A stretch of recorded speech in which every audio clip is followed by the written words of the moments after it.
Donc, je parle d'Esrimonim, Char Tedvav, Perek He, la suite du cours de la dernière fois, pour expliquer pourquoi est-ce que le Shem Ma, il est considéré comme étant en dessous du Shem Sag, alors que le Shem Ma, on a dit qu'il était masculin, vous vous rappelez, qu'il correspondait au père, qu'il était Rachamim. Ve'ainyan, et le principe est le suivant. שאחר שאמרנו כי עניין הבחינות בסוד אור ישר ואור המתהפך. On va revenir donc à notre sujet. Après que nous ayons dit que le principe des particularités dans le mystère de cette lumière droite et de cette lumière renversée, ou sod mashpia ou mushpa, ça correspond à quoi? Ça correspond au principe qu'il y a un qui influe et un qui est influé. Quand c'est or yachar, ça influe. Quand c'est or choser, c'est qu'il ne mouche pas. D'accord? Ou sod, mashpia, ou mouche pas. Donc il dit qu'il faut revenir aux fondamentaux. Or yachar, or choser, ça correspond à mashpia ou mouche pas. Imken, yukhrach yot shekol sefira. Donc du coup, il est nécessaire que pour chaque sefira, yot shekol sefira, meshapaat be'atzma, elle est influée par elle-même, Miketer Sheba, les Malchut Sheba, depuis le Keter qui est en elle, vers la Malchut qui est en elle. Donc on prend chaque séphira, on regarde que cette séphira elle est composée elle-même de 10 séphirotes, et donc à l'intérieur de cette séphira, elle a un influx qui va aller de son degré de Keter à son degré de Malchut. Ok? Très bien. Vea or choser, ça c'est par rapport au or yachar, de haut en bas. Vea or choser, et la lumière qui revient, be'atzmuta, dans sa substance, ou mitaper, et qui va se renverser, mi malchut sheba, de la malchut qui est en elle, à keter sheba, vers le keter qui est en elle. Autrement dit, dans chaque sphira, il y a un mouvement de haut en bas, et de bas en haut, à l'intérieur même de la sphira. Donc le degré le plus haut de la sphira elle-même, sur une séphira, il y a un mouvement qui va de son keter à sa malchut, et un mouvement qui va de sa malchut à son keter. Veine, al dererze, yé beketer elion. Et si c'est comme ça, c'est aussi dans keter. Dans keter aussi, il y a un or yachar, il y a un or chover. C'est comme ça qu'il va répondre. Veine, al dererze, yiye be keter elion, il y aura dans le keter supérieur, bechina achat, un aspect, shei ota a bechina a mitkarevet el ashoresh elion, qui est l'aspect par lequel elle se rapproche de la racine supérieure. Vei meshapaat velo mushpaat, et c'est ce côté-là qui influe et qui n'est pas influé. Rotselomar, c'est-à-dire, me'olam lo teches arba'a shefa, ça veut dire qu'elle ne manquera jamais d'influx. Et là, les olam ba venishpa, et ça arrive tout le temps et elle reçoit tout le temps un influx. Donc il y a un côté par lequel Keter reçoit tout le temps de l'influx de ce qui est au-dessus de lui. Autrement dit, c'est le Keter du Keter qui donne à Keter. Non, alors, il y a deux aspects. Il y a un aspect par lequel ce degré de Keter, il est tout le temps influé. Puisque le haut du Keter, qui est Keter de Keter, c'est lui qui est le plus proche du Ein-Sof, on va dire. D'accord? Je reprends. Rotselomar, me'olam lo techasar ba shefa, ela leolam ba venishpa. Ve'abechina azot, ena ola beshem klal. Ce côté-là, il ne correspond à aucun nom. On ne peut pas lui donner un nom. Quand c'est le degré de Keter en or yachar par rapport à Keter lui-même, il est innommable. Il est innommable. Qu'est-ce qu'il veut dire? Il veut dire que quand on va dire que ce Shem Sag il correspond à Keter, c'est Keter Be'or Choser. Parce que Keter Be'or Yachar, il n'a pas de nom. Ve'abechina azot ena ola beshem klal. Beya'an korvata el mekora, parce qu'elle est dans la plus grande proximité avec sa source. Kemo shebe mekora lo yityaches beshem, parce que dans la source du Keter, on ne peut pas lui attribuer de nom. Venekuda, on ne peut même pas lui mettre ni un nom ni une voyelle, comme on a expliqué là-bas dans la porte, est-ce que Ensof est Keter dans le chapitre 1. Et comme dit Rabbi Shimon Bar Yochai dans les Tikkunim au début, il a Taïlot, Tamir Veganis Beketer, la cause des causes, la cause suprême de toutes les causes suprêmes, le Ensof, lui, il est complètement enfoui dans le Keter. C'est-à-dire que le Ensof, il est dans le Keter, il touche le Keter. Velachen, lo yityaches bo lo shem velo nekuda. C'est pour ça qu'on peut lui attribuer ni aucun nom, ni aucune voyelle. Omnam, bo, bechina amekabelet mebichinazo. Mais il y a un aspect par lequel Keter est réceptrice de cet aspect-là. Chez imekabelet, par lequel elle reçoit. Vei mushpaat, et par lequel elle est influée. Et donc, dans ce côté-là, elle est féminine. Donc, il y a un côté féminin de Keter. Le côté féminin de Keter, c'est le premier degré par lequel on va pouvoir nommer Keter. Parce que le degré par lequel Keter donne un influx qui lui provient du Ensof, ça, on ne peut pas le nommer du tout. Vechen bier Rabbi Shimon Bar Yochai bepirush, et Rabbi Shimon Bar Yochai, il a expliqué maintenant de façon claire dans les Tikkunim Vezé les Shono. Gvan ukma, la couleur noire des yeux, des henna, Veseeroi, et des cheveux qui sont noirs, Vechol gvanin ukmin, et toutes les couleurs noires, Shepirin, elles sont belles, Ityavan be misitra deima, parce qu'elles sont données du côté de la mer. D'accord? Vous savez qu'il y a une discussion à savoir dans la Gemara, qu'est-ce que le père il donne, qu'est-ce que la mère elle donne, et est-ce que le père il donne le blanc, est-ce que la mère elle donne le rouge dans le corps, etc. Ok? Chevre de henna, maintenant le blanc des yeux, vechevre de anpin, et le blanc du visage, etc. Itiavit be misitra de abba, ça provient du père. Donc tout ce qui est noir dans le corps, ça provient de la mère, et tout ce qui est blanc, ça provient du père. Vechivru veukmu, et le noir et le blanc, tarvayu, les deux, ishtakahu mekitraela, ils proviennent du Keter Elyon. Donc il y a bien un côté noir dans Keter. Ukmoa milvad, vechivra milgav. Un à l'intérieur et un à l'extérieur. Ve'ale itmar, et sur ça il est dit, ve'ata lo ra'u or ba'ir ou bashichakim, et maintenant ils n'ont pas vu cette lumière brillante, parce qu'elle est dans les cieux, dans un cieux qui s'appelle Shichakim. Yachet rocher citro, ve'a ukmoa chavraya, et les chaverim, les compagnons l'ont établi, ukmoa nugva lechivra, le noir, il est féminin par rapport au blanc. Adkan les shono. Donc, on a bien une preuve que même dans Keter, il y a un degré noir.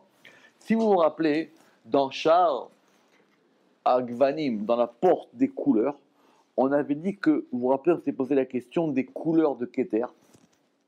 Vous pouvez écouter, les cours sont en ligne. On avait écouté des couleurs de Keter, et on avait dit qu'il était possible aussi que Keter soit un noir. Mais pas un noir qui soit une absence de couleur, mais un noir qui soit une non-couleur. Pas le noir de l'obscurité, un noir qui soit au-delà de toute couleur. Autrement dit, c'est au-delà de toutes les couleurs. Et donc, du coup, on avait dit que peut-être c'était un noir, mais c'est pas le noir de l'obscurité. C'est pas le noir de la nuit. Ce serait le noir qui serait...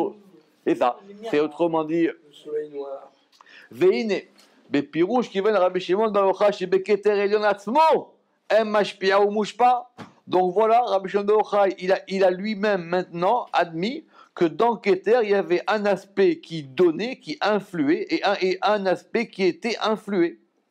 Mashpia, Quand ça influe, c'est le côté blanc, Chivru Dechora, Mouchpa, et quand c'est influé, c'est le côté noir, Nugva.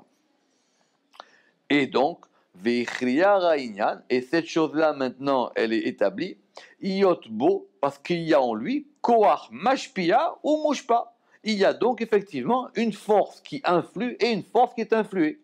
Il a deux forces en lui. Donc c'est un Or Yachar et un Or Choser. Comme nous l'avons expliqué. Veine, Biyota Bechina Mushpat Nekeva.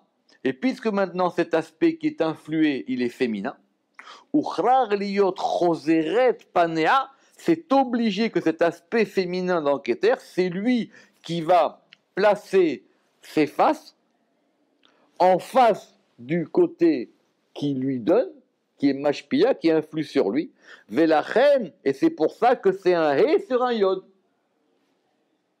Leorot Soda Or Achoser, pour indiquer que c'est le Or Choser, parce que c'est le He qui est face au Yod. Donc, c'est effectivement un degré de Keter dans lequel, un degré masculin dans lequel Keter reçoit. Et ça, c'est un He par rapport à un Yod. Veshorsha lemata, et sa racine en haut, qui est un Yod. Ve'anfea mitpardin, et ses branches, elles se séparent. Klapé maala, vers le haut. Sheuhe, qui est un He, kedepirashnu. Ve'ata. Oui, et sa racine, elle est en bas, parce que c'est un Yod. Ve'anfea mitpardin, et ses branches, elles vont maintenant. C'est comme on a vu, vous vous rappelez qu'on a vu qu'il y avait des arbres qui avaient des racines en haut et des racines en bas. Là, ici, la racine, elle est en bas, et les branches, elles sont en haut. Donc maintenant, notre premier texte du Zohar, au début du chapitre, qui nous posait question, problème, maintenant, apparemment, c'est plus clair. Pourquoi? Parce qu'on parlait là-bas du nom de Elohim. On a des épirous, des tamins, des chilum, etc. Vous vous rappelez qu'on a dit que le nom de Elohim, c'était le nom lié à la crainte. D'accord? Vous vous rappelez? Et on avait dit que c'était le nom lié à la crainte, parce que là-bas, il avait dit des chilum, citra, des hat, eyod. Pirouche. Dans le nom de Elohim, qui est dans le nom de Elohim, on a un He avant le Yod. Sheu He al Yod. Pourquoi? Parce qu'on n'a pas écrit Eliam. Si on avait voulu mettre le Yud avant, on aurait écrit Aleph Lamed, Yud He Mem. Oui, d'accord. Nous, on a écrit Elohim. Quand on a écrit Elohim, on a mis le He avant le Yud. Chez Moré, Zachar. Parce que si on avait le Yud avant le He, ce nom-là, il deviendrait masculin. Verahamim et miséricorde, Ve'ava et amour. Maintenant, quand on a écrit Elohim, qui est un He sur un Yod, chez Moré Nekeva, et donc ça indique le côté féminin, et ça indique le côté din, le côté rigueur, et ça indique le côté yira, ça indique la crainte. Parce que dans le nom de Elohim, le côté de la crainte, le côté de la crainte, il est lié au fait qui est ça. Bien qu'on ait vu au début du Zohar que si on avait dit qu'il y avait Hele et Mi, on aurait dû dire Elohimi. Rappelez-vous, c'était une question du Zohar au début dans les Hakdamot, que vous vous rappelez qu'on avait dit que Elohim c'était Elemi. Donc, et donc si c'est Elemi, on aurait dû l'écrire Aleph Lamed He, même Yud.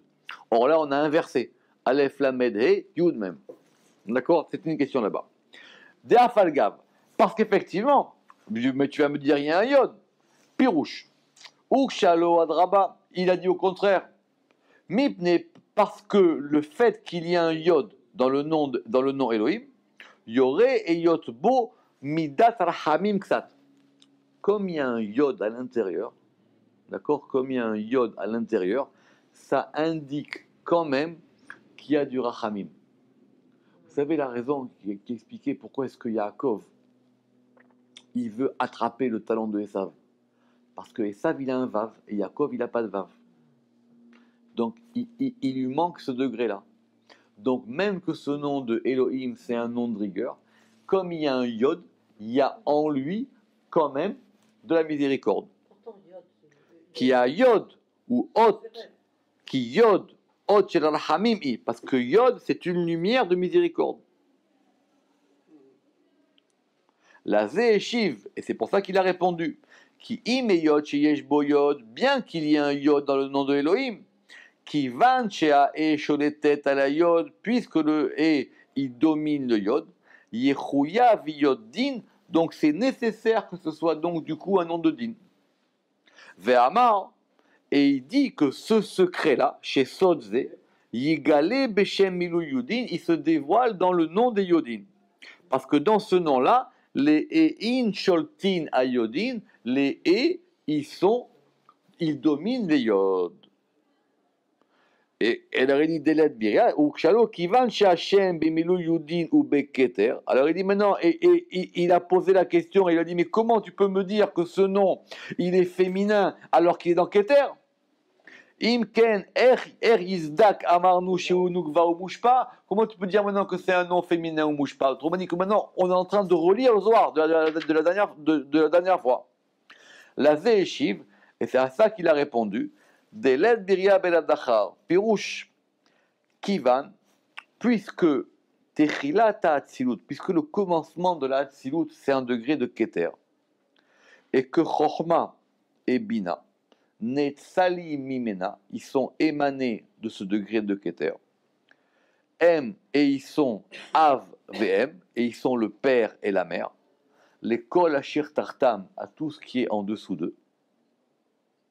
Taniyahem, pose ça. Qui me'achar she'em zachar venekeva, puisqu'ils sont masculins et féminins. Yecholim le'atzil kol ashir tartam. Donc ils peuvent, eux, engendrer tout ce qui est en dessous, puisqu'ils ont eux-mêmes un degré de masculin et un degré de féminin. Et la keter she'u echad levado, mais le keter qui lui, il est tout seul. Each efsharlo le'atzil. Comment est-ce qu'il va pouvoir faire émaner quelque chose? Parce qu'il n'y a pas de création belodachar venukva sans masculin et féminin. Ve'atam lazé pirashnu b'sham maoud ve'anaga, et cette chose-là on l'a expliqué dans Sham maoud ve'anaga dans le chapitre 17. Allez voir là-bas en long en large. Biu aror ve'tam yafé. Et la vadaï uchar, et donc maintenant il est donc nécessaire chez beketer atzmo, que dans le keter lui-même, M koach, il y ait en lui une force masculine et une force féminine. Pirouche mashpia ou mushpa, kede pirashno. Ça veut dire qu'il a un côté influx et un côté qui influe. On va arrêter là pour aujourd'hui, mais ce ramak me pose beaucoup de problèmes. Parce que le Zohar, il n'a pas parlé du Shem Av. Le Zohar, il a parlé du Shem Sag. Or, tout ce qu'il dit ici sur le Shem Av, on pourrait le dire sur le Shem Sag, on pourrait le dire sur le Shem Av. Donc, il n'est pas rentré dans le détail. Parce que le vrai nom qui est complètement Yodin, lui c'est effectivement le Shem Av. Or, le Zohar, il a pris l'exemple du Shem Sag. Parce qu'effectivement, du coup, parce que c'est très complexe. Mais en tout cas, c'est la manière que lui, il a compris cette chose-là. Et retenez que ce Shem Sag, c'est en fin de compte le nom qui permet le passage des choses. C'est le nom qui permet de déployer, de faire monter et de faire remonter. Et si vous voulez, on va terminer avec ça. C'était la discussion qu'on avait eue avec Monsieur Seban. Au début dans le premier chapitre, et on avait dit là-bas quel était le nom qui permettait de passer du début à la fin des choses. Magid Mereshit Acharit. Et là-bas, on avait vu que c'était le Shem Sag au début. Que c'est ce nom-là qui permet justement, c'est ce nom-là qui est le principe de la lumière qui monte et qui descend. Il faut réécouter le premier cours. Si Dieu veut, à partir de la semaine prochaine, on a terminé cette porte, donc déjà on est très content, et on fera une porte passionnante qui sera la porte des 4 mondes à partir de la semaine prochaine. Shar Abia, Baruch Adonai Leolam, Amen ve Amen.